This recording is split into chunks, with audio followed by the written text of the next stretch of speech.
തദ്ദേശ തെരഞ്ഞെടുപ്പിൽ പലയിടത്തും മുസ്ലിം ലീഗ് ബിജെപിയുടെ സഹായം തേടിയിട്ടുണ്ടെന്ന് SDPI സംസ്ഥാന പ്രസിഡന്റ് CPA ലത്തീഫ്. അത് അപകടകരമായ പ്രവണതയാണെന്നും അദ്ദേഹം കോഴിക്കോട് വാർത്താ സമ്മേളനത്തിൽ പറഞ്ഞു.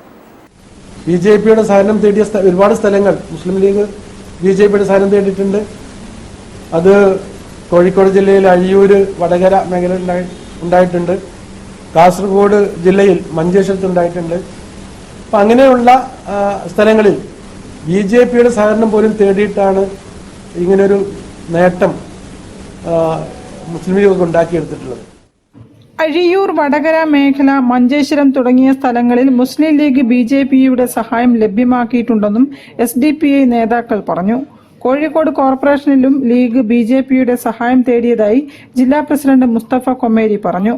ഇപ്പൊ പേരാമ്പ്ര പഞ്ചായത്തിലെ വാർഡ് 2 22 വോട്ടിനാണ് BJP അവിടെ ജയിച്ചത്. പകരം 3-ാം വാർഡിൽ 150 വോട്ട് UDFന് BJP കൊടുത്തു. കഴിഞ്ഞ തവണ കിട്ടിയതിനേക്കാൾ വോട്ട് 150 കുറഞ്ഞു. ഇപ്പം കൂടിയ വോട്ടും ചേർത്ത വോട്ടും കാണാനില്ല.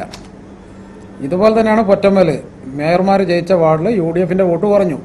അവിടെ റനീഷ് ജയിച്ചു. അതുപോലെ തന്നെ പുതിയറയില്, ഗോവിന്ദപുരത്ത്, ഇങ്ങനെ തുടങ്ങിയല്ല. സംസ്ഥാനത്ത് UDF തരംഗമല്ല, ഭരണവിരുദ്ധ നിലപാടാണ് ഉണ്ടായതെന്നും തിരഞ്ഞെടുപ്പിൽ SDPI മികച്ച നേട്ടം കൈവരിച്ചെന്നും SDPI സംസ്ഥാന പ്രസിഡന്റ് CPA ലത്തീഫ് വിശദീകരിച്ചു.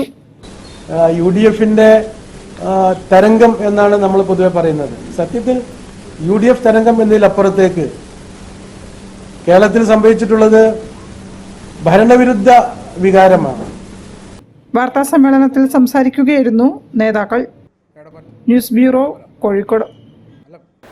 കോഴിക്കോട് ജില്ലാ പഞ്ചായത്തിലും കോർപ്പറേഷനിലും റെക്കോർഡ് ഭൂരിപക്ഷം